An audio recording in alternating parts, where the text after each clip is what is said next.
Queridos cofrades y amigos, Ave María Purísima.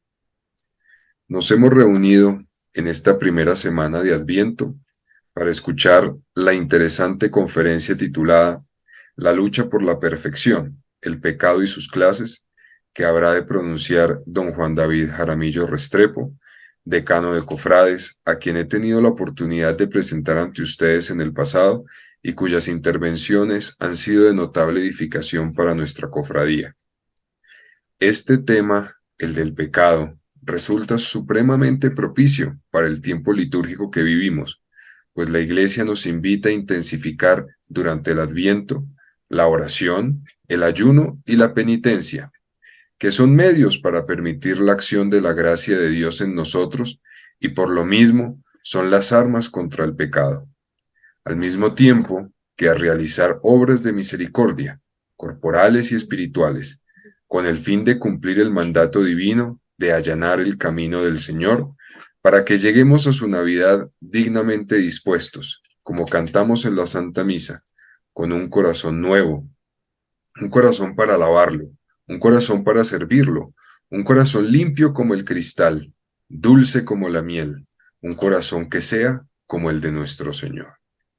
Un corazón como el del Señor, limpio, bondadoso, sencillo, amable, dulce, es un corazón libre de pecado, como el de la Santísima Virgen María. Pero entonces, ¿qué es el pecado? San Agustín enseña que el pecado consiste en una palabra, un acto o un deseo contrarios a la ley eterna.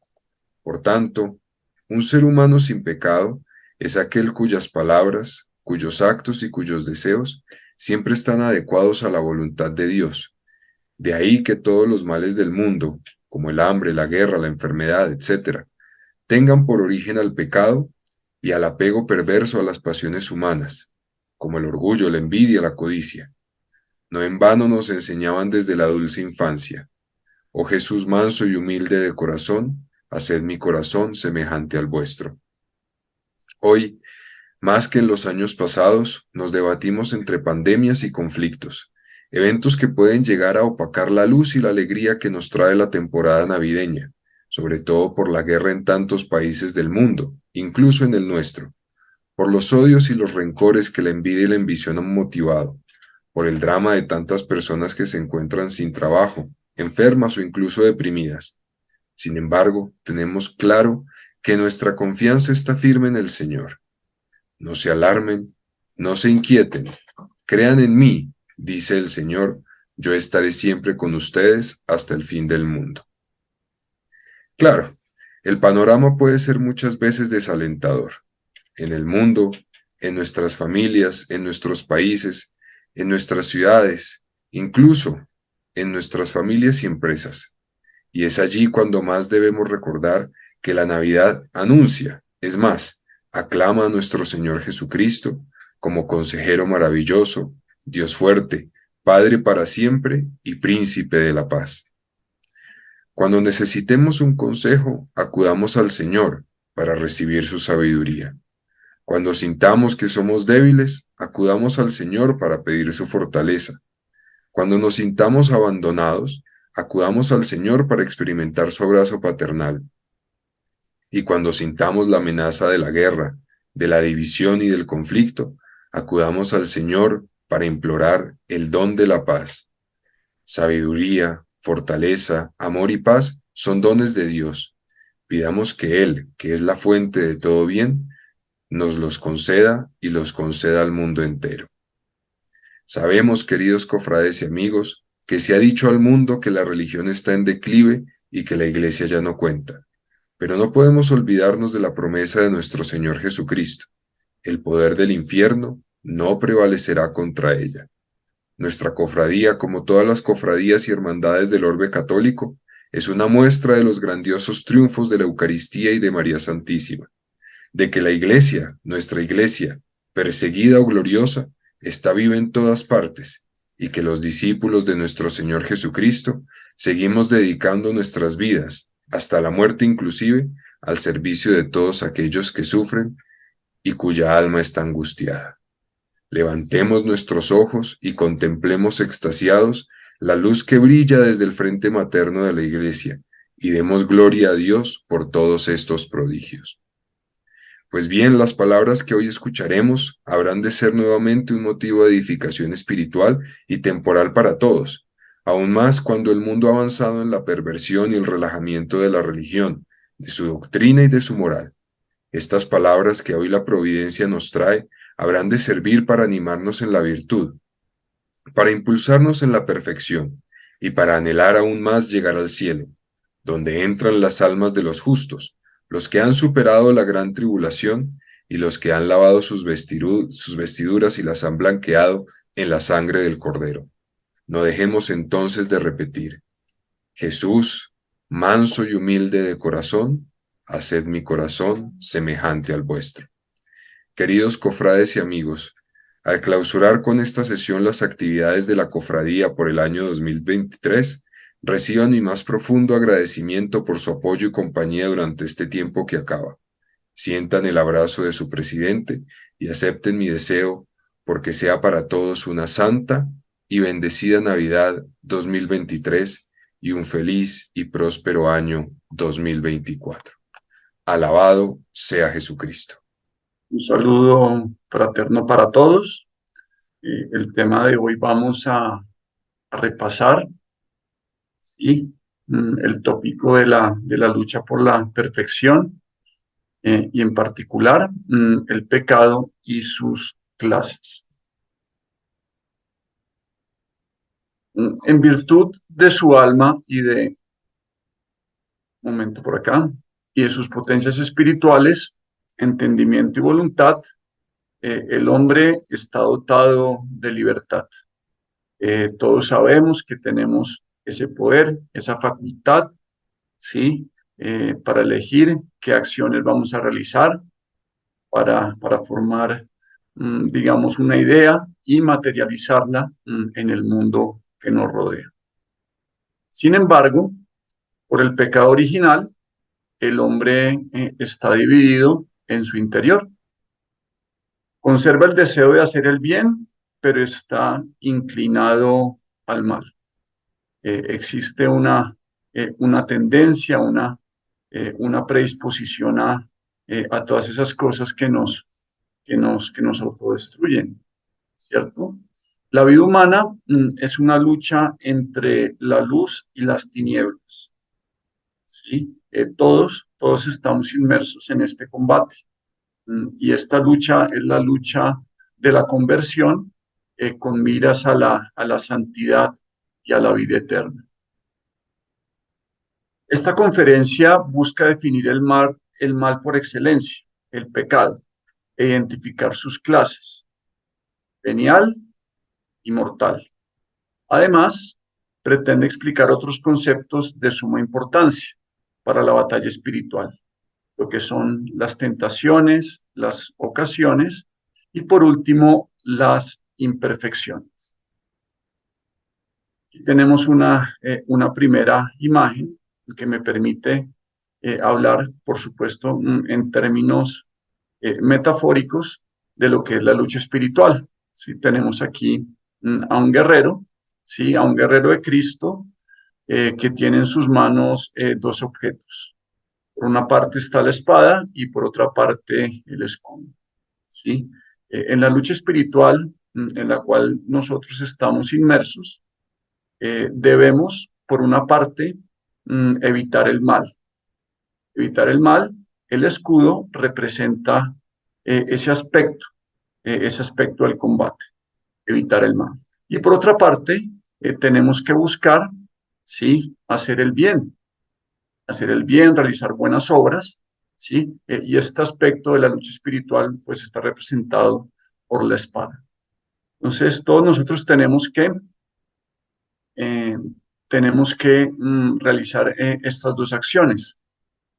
Por una parte, pues defendernos de los ataques del maligno y por otra parte, buscar hacerle daño, sí, con nuestras buenas acciones para instaurar el reino de Dios en esta tierra. Pero no solo eso, sí. como esta vida es un combate, es una lucha y estamos inmersos en un campo de batalla, tenemos que también edificar fortificaciones, construir murallas, generar un perímetro, ¿sí? Eh, que nos permita, digamos, estar a salvo, ¿sí? De los embates, pues, de los ataques del maligno. Tenemos que evitar todas esas situaciones peligrosas, ¿sí? También las tentaciones, pues que nos pueden llegar a hacer daño.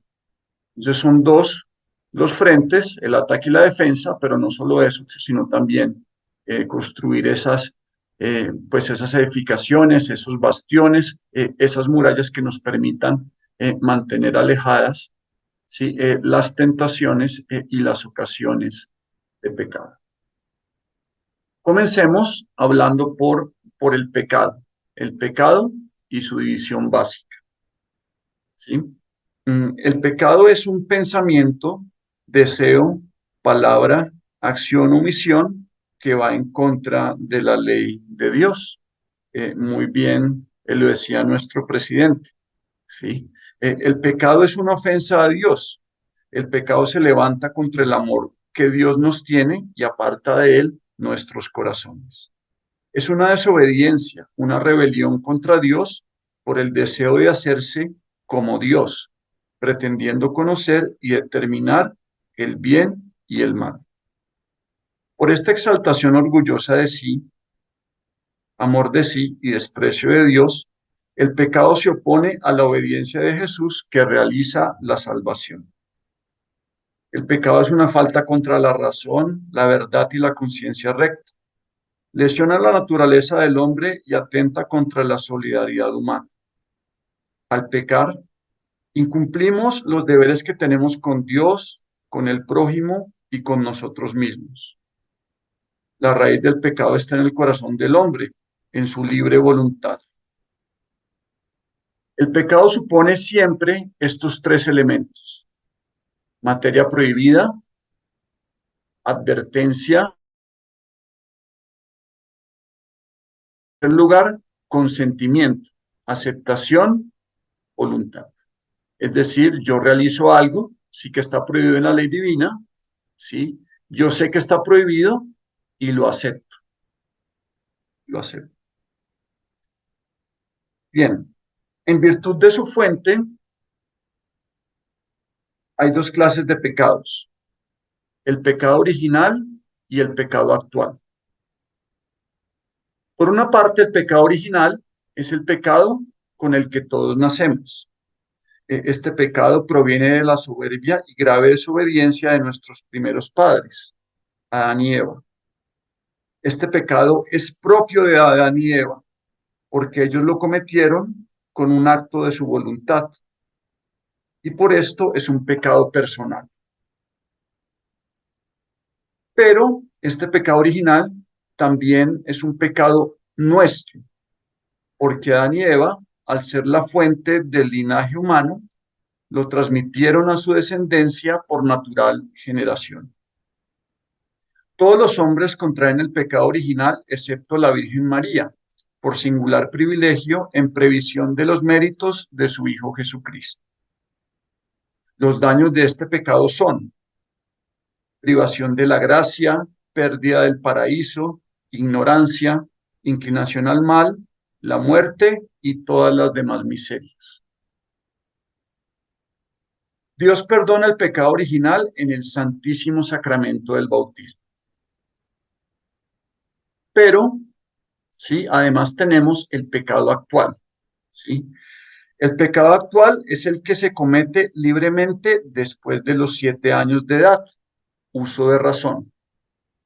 El pecado actual se divide en mortal y venial en función de su gravedad.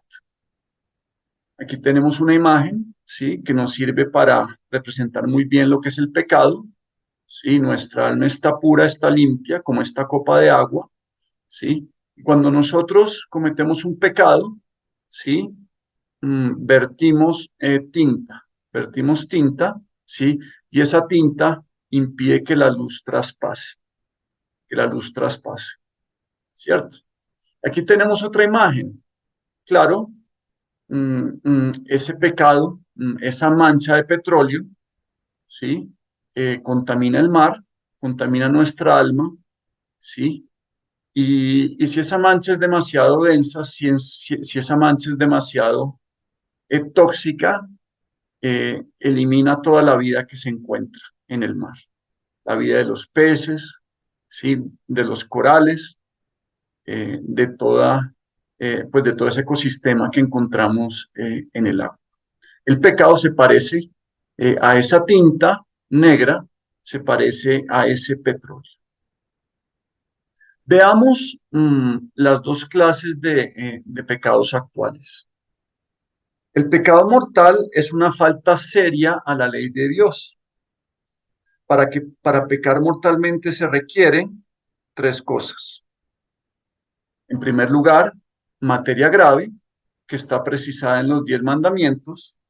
En segundo lugar, pleno conocimiento, plena advertencia de esta gravedad. Y en tercer lugar, deliberado consentimiento, deliberada voluntad de pecar. Bien, es decir, yo tengo que hacer algo grave, yo tengo que saber que lo que estoy haciendo es grave, ¿sí? Y yo debo consentirlo por completo, debo aceptarlo con mi voluntad. Se llama pecado mortal porque da muerte al alma, haciéndola perder la gracia santificante que es la vida del alma, ¿sí? Como el alma es la vida del cuerpo. El pecado mortal se dirige, en el pecado mortal se dirige la voluntad hacia una cosa, objeto, en sí misma, contraria al amor de Dios y del prójimo. Esto lo dice Santo Tomás. Es como un viajero que, pretendiendo llegar a un punto determinado, se pone de pronto completamente de espaldas a él, es decir, que camina en sentido contrario. La persona que comete un pecado mortal rompe, quiebra la alianza, la amistad con Dios. Expulsa de su alma la Santísima Trinidad. Destruye en el corazón el principio vital de la caridad, el amor.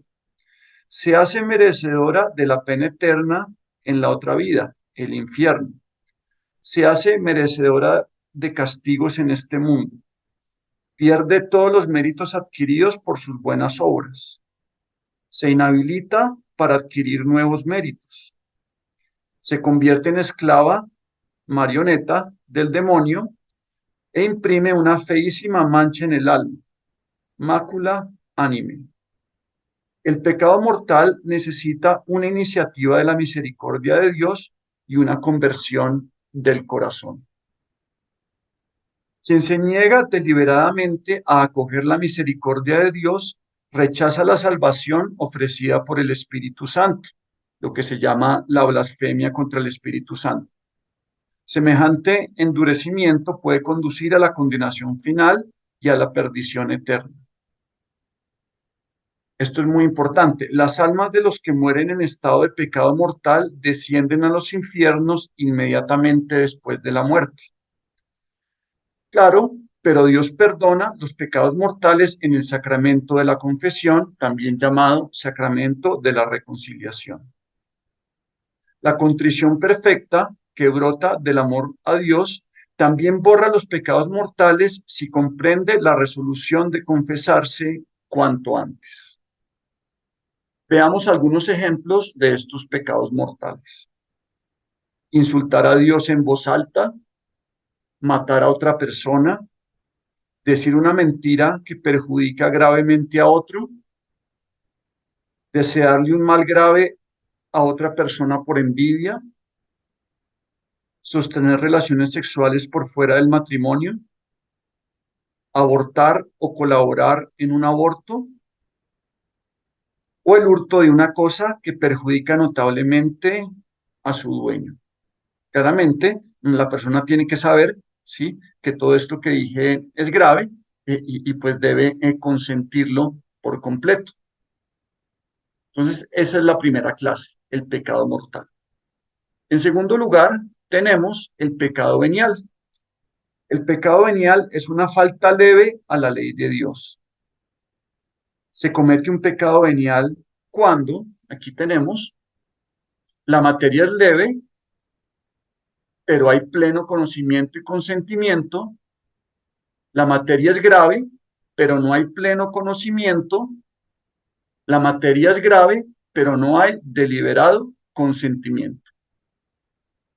Es decir, hay un pecado venial cuando no se cumple alguno de los requisitos del pecado ¿qué? Del pecado mortal. Se llama venial porque es ligero respecto del pecado mortal. No hace perder el estado de gracia. Es una enfermedad, pero no es la muerte del alma. Dios perdona más fácilmente el pecado venial, pero el hombre cae más fácilmente en él. Es como el viajero que hace un rodeo o desviación, pero sin perder la orientación fundamental hacia el punto a donde se encamina. El hombre, mientras permanece en la carne, no puede evitar todo pecado, al menos los pecados veniales. La Biblia dice, el justo caerá 7 veces en el día y se levantará. Los pecados veniales no se deben despreciar. Contienen alguna ofensa a Dios, producen daños en el alma y, aunque no pesan, son numerosos. Con todo, hay que distinguir entre los pecados veniales que se cometen por fragilidad y los que se cometen fríamente. Veamos las consecuencias. La persona que comete un pecado venial expresa un apego desordenado a los bienes creados, hiere, lastima la alianza, la amistad con Dios, debilita en su corazón el principio vital de la caridad, el amor, se priva de muchas gracias actuales, se hace merecedora de una pena temporal que exige purificación, renuncia a obtener mayor gloria en el cielo, retrocede en el ejercicio de las virtudes y en la práctica del bien y se prepara poco a poco para cometer pecados mortales. Dios perdona los pecados veniales cuando nosotros realizamos un pequeño acto de piedad y le pedimos perdón directamente a Dios. Por ejemplo, cuando recibimos la Santísima Eucaristía o el sacramento de la unción de los enfermos, cuando oímos la misa, cuando nos aplicamos agua bendita, cuando decimos el Padre Nuestro, cuando decimos el acto de contrición. En el sacramento de la penitencia también se perdonan los pecados veniales que confesemos. Veamos algunos ejemplos. Decir una mentira jocosa u oficiosa, sin prejuicio ajeno. Las mentiras que llamamos mentiras blancas. Adular a otro, celebrar su mal comportamiento, ¿sí? Para ser agradable. Claramente, no debe tratarse de un pecado mortal, porque en ese caso la adulación adquiere gravedad. Decir una palabra ociosa. Por ejemplo, comernos una uva en el supermercado o pensamientos impuros, semiadvertidos o semideliberados. Lamentablemente, son legión los hombres que viven habitualmente en pecado mortal. ¿Sí? Esto es, digamos, una desgracia, ¿sí? Pues que muchas personas estén en este estado de pecado mortal, absorbidos por las preocupaciones de la vida, devorados por los placeres y diversiones y sumidos en la ignorancia, no se plantean la cuestión. El pecado mortal tiene ennegrecidas sus almas y en gran peligro están de eterna condenación. Sin embargo, no todos han contraído la misma responsabilidad ante Dios. Se pueden distinguir 4 clases de pecadores, de menor a mayor. En primer lugar, los que pecan por una ignorancia vencible, fruto de una educación deficiente, una inteligencia corta o un ambiente hostil. En segundo lugar, los que pecan por fragilidad, por debilidad. Están fuertemente inclinados a los placeres sensuales, llenos de flojedad y cobardía. En tercer lugar, los que pecan por frialdad e indiferencia. No quieren renunciar a sus placeres y no les importa ofender a Dios. Y en cuarto lugar, los que pecan por obstinación y malicia. Rotas las últimas barreras que les detenían, se lanzan en una especie de venganza contra Dios. Entonces, no todas las personas que están en pecado mortal, digamos, son iguales, porque hay algunas que pecan por ignorancia, otros por fragilidad, otros por frialdad y otros sí por malicia. Entonces, son dos grandes categorías. Aquí tenemos un versículo de la Biblia, ¿sí? Que me habla de estos dos pecados, o más bien de estas dos clases de pecados.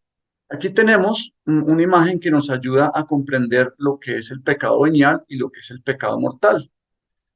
Cuando cometemos un pecado venial, vamos debilitando estas hebras, ¿sí? Vamos debilitando estas hebras, pero cuando cometemos un pecado mortal, rompemos la cuerda por completo, rompemos la amistad con Dios. Claramente, los pecados veniales nos van preparando para el pecado mortal.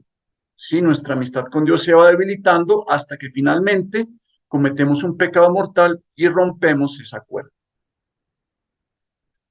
Esta distinción entre pecado venial y mortal también se parece a una amistad, ¿sí? A una amistad. Hay amistades que, digamos que se debilitan, ¿sí? Porque un amigo o una amiga, pues realizan cosas, digamos que sí, que nos incomodan, pero la amistad permanece viva. Pero hay otras cosas, ¿sí? Hay otras acciones u omisiones que pueden llegar a romper la amistad por completo, ¿sí? Pues en este caso, pues las personas se ofenden profundamente y pues dejan de hablar con la otra, ¿sí? Ese es el pecado mortal, que rompe la amistad con Dios, mientras el pecado venial únicamente debilita la amistad con Dios. Y no sé si alguien tenga alguna pregunta pues al respecto a este primer punto que acabo de explicar. Adelante, Juan. ¿Listo? Bien, ahora, existen varios conceptos, ¿sí? Que están relacionados con el pecado y que es muy importante conocerlos, ¿sí? Para evitar el pecado. En primer lugar, tenemos el concepto de tentación. ¿Qué es una tentación? La tentación es una excitación, es decir, una invitación al pecado, pues al pecado venial o al pecado mortal. La tentación es como un camino que conduce, sí, al pecado y el pecado, pues a su vez, conduce a la muerte. La tentación siempre esconde una mentira. Su objeto aparentemente es bueno, seductor a la vista, deseable, pero en realidad su fruto es la muerte. La tentación puede provenir de cuatro fuentes, las tenemos aquí proyectadas: el demonio, otras personas, el mundo, ¿sí? Cuando hablamos del mundo hablamos de un entorno nocivo, de un entorno de pecado o incluso de nosotros mismos. No entrar en la tentación implica una decisión del corazón. Se debe distinguir entre ser tentado y consentir. No es pecado ser tentado, es pecado consentir la tentación o exponerse voluntariamente al peligro de consentir. Dios permite que seamos tentados. La Biblia dice: Dios ni es tentado por el mal, ni tienta a nadie. Al contrario, quiere librarnos del mal. Empero, mm, puede no impedir que seamos tentados, ¿sí? Por algunas razones. Esto lo hace para probar nuestra fidelidad, para darnos ocasión de perfeccionar las virtudes y para acrecentar los frutos, más bien los futuros merecimientos. La tentación manifiesta dos cosas: nuestra miseria y los bienes que hemos recibido de Dios y que podemos perder. Es decir, que la tentación nos enseña a ser humildes. Dios no permite que seamos tentados por encima de nuestra fuerza. Antes bien, con la tentación nos da un modo de poder resistirla. Las tentaciones se vencen con la vigilia, la oración y la mortificación. En la sexta petición del Padre Nuestro le pedimos a Dios que nos dé la gracia para no ser vencidos, no nos dejes caer en la tentación. Esta petición implora el espíritu de discernimiento y de fuerza. Solicita la gracia de la vigilancia y la perseverancia final. Esta petición nos une a Jesús, que ha vencido la tentación con su oración. Él nos enseñó a superarla en el desierto. Aquí tenemos un fragmento también de la Biblia, un fragmento pues bastante extenso. Sí, no le voy a pedir a Luis Felipe que lo lea, pero es ese fragmento en el cual el demonio se acerca a Jesús y comienza a tentarlo. ¿Sí? Le ofrece ciertas cosas pues para que él rompa el plan divino. Lo encontramos en el Evangelio según San Mateo, el capítulo 4, versículos del 1 al 11. Vemos aquí otra imagen que nos ayuda a entender la tentación, ¿sí? Observamos la manzana, pues apetecible, ¿sí? Que lleva en su interior el veneno, ¿sí? Tenemos la fuente de esa tentación, que en este caso es el demonio, ¿sí? Que se presenta y pues nos invita a comer esa manzana. Otra imagen. La tentación también se parece a lo que en la mitología se denomina una sirena, que se acerca a los marineros, ¿sí? O más bien que hace que ellos se acerquen, ¿sí? Cautivados, ¿sí?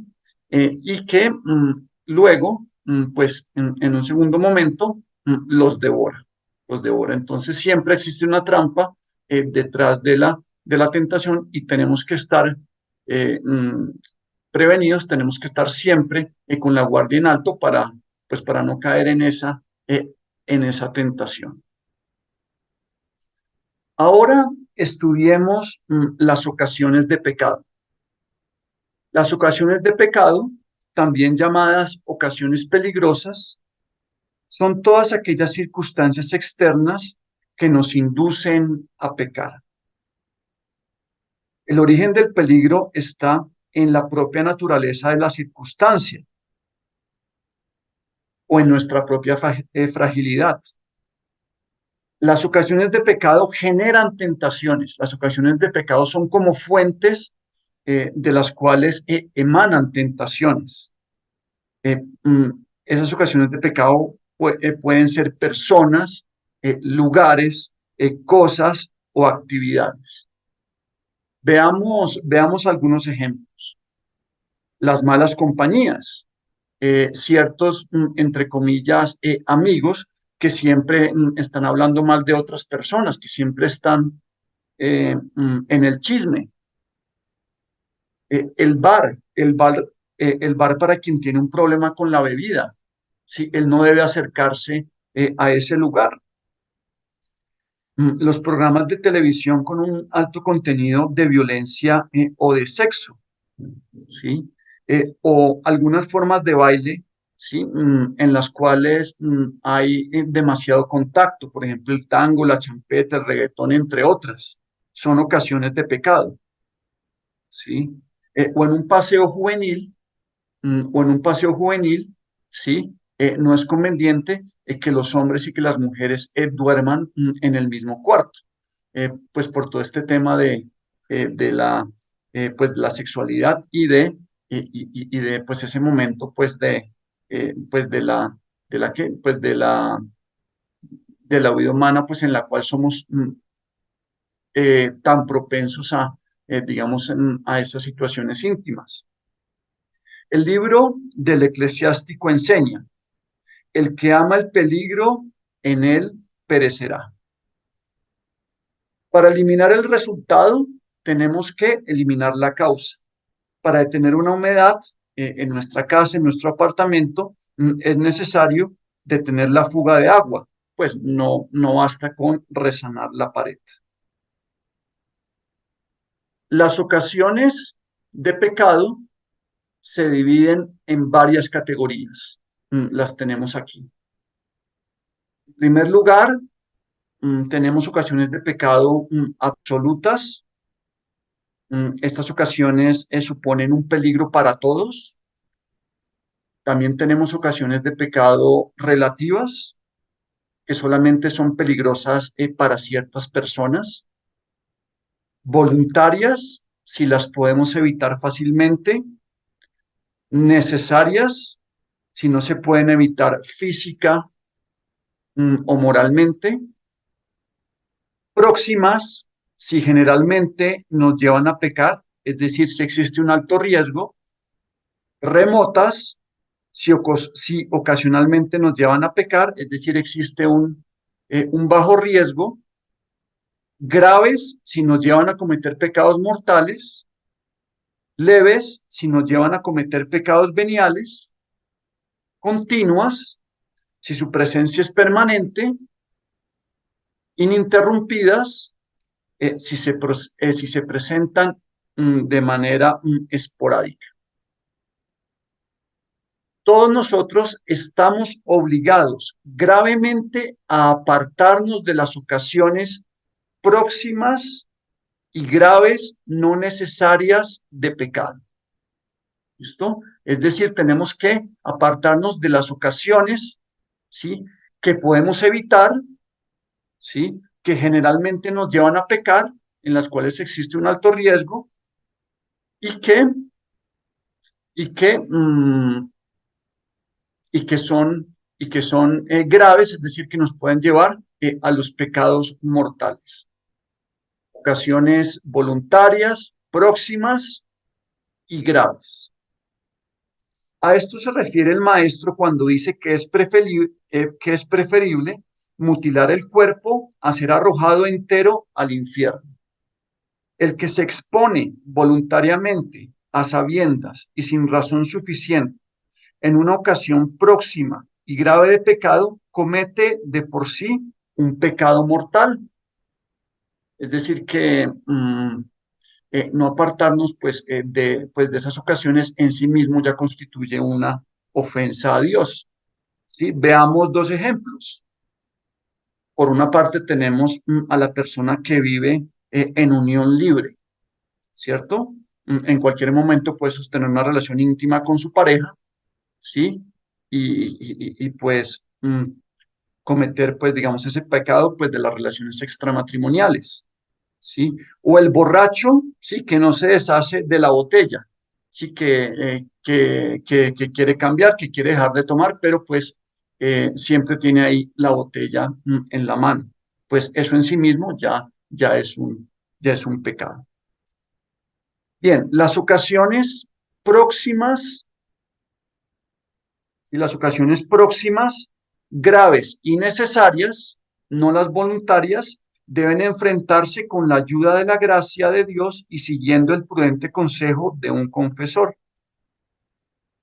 Además, es imprescindible intentar convertirlas en ocasiones remotas. Los principales medios son los siguientes: recibir los sacramentos, la oración, renovar continuamente el propósito firme de no volver a pecar, evitar en lo posible la situación peligrosa y también la mortificación. Veamos ejemplos de ocasiones de pecado que son próximas, ¿sí?, que son graves, pero que son necesarias, es decir, que no se pueden evitar. Un médico un médico que tiene que atender a personas pues del otro sexo y que sufre fuertes tentaciones en el ejercicio de su profesión. Entonces tiene que buscar orar, tiene que buscar los sacramentos, ¿sí? Tiene que buscar eh, mm, mm, renovar pues ese propósito pues de no volver a pecar, ¿sí? Eh, mm, o también el ejemplo pues de un joven, ¿sí? Que vive pues en la casa con sus padres y que sostiene una relación sexual esporádica con la empleada del servicio doméstico, ¿sí?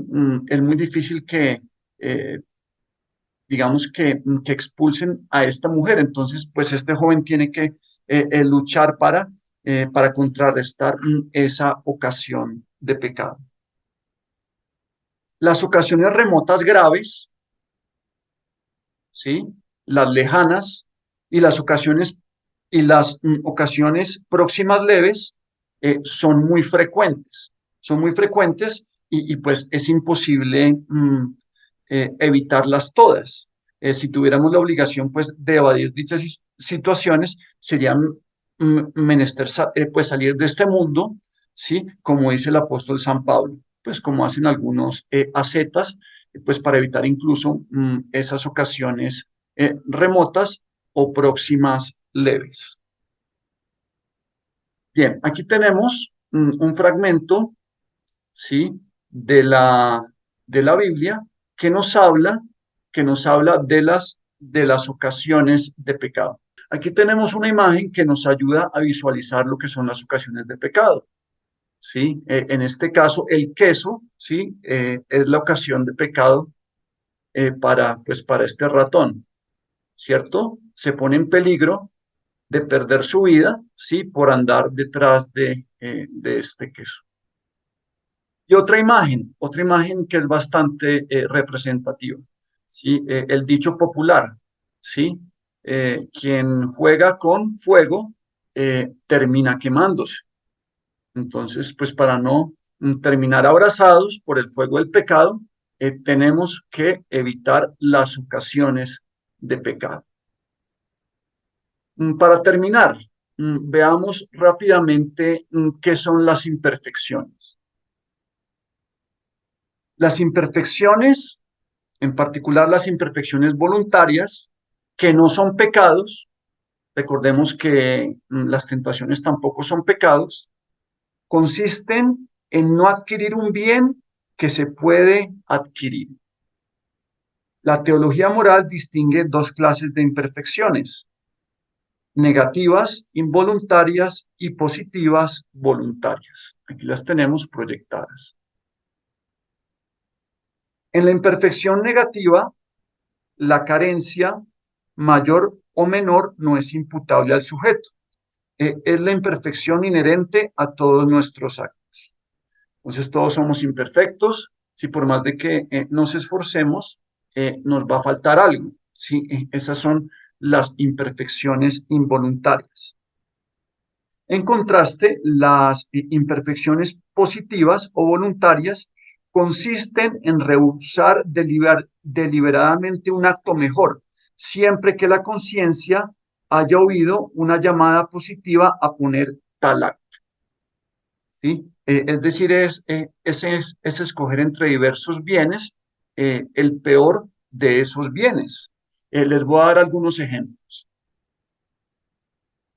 La omisión de un acto bueno no preceptual, de un consejo evangélico. El modo remiso o flojo de cumplir un precepto, con menos fervor. Rezar el rosario distrayéndose. La costumbre de hablar mucho. El asimiento a alguna cosa, el apego a personas, vestidos, libros, comida, etc. Algún gusto o afición que distrae de Dios. Todas estas cosas son imperfecciones, ¿sí? Pero no son pecados. La imperfección difiere del pecado venial. El pecado venial es malo y el acto realizado imperfectamente es bueno. Un acto en sí bueno no deja de estar en la línea del bien, aunque hubiera podido ser mejor. El pecado venial, en cambio, está en la línea del mal. El bien menor no es un mal y el mal menor no es un bien. No se deben confundir el bien y el mal, ni tampoco los preceptos y los consejos. La transgresión de un precepto grave es pecado mortal, la de un precepto leve, pecado venial, y la de un simple consejo, imperfección. Los puros consejos están en conexión accidental con la caridad. Sin estos actos, la caridad permanece intacta. Por ejemplo, los tres consejos evangélicos. El pecado mortal es la repudiación del fin. El pecado venial es el desliz de una voluntad que, sin apartarse totalmente del fin, se desvía de él. La imperfección no se opone al fin, ni tampoco se aparta, sino que solamente es la negación de un progreso en dirección al fin. Es como el viajero que, pretendiendo llegar a un punto determinado, camina lentamente y sin actitud. Y entonces, en el pecado mortal, el viajero cambia de dirección, da un giro de 180 grados. Y esto, en el pecado venial, ¿sí? Coge por otra ruta que es más, que es más larga, ¿sí? Y en la imperfección simplemente va por la ruta, pero disminuye la velocidad.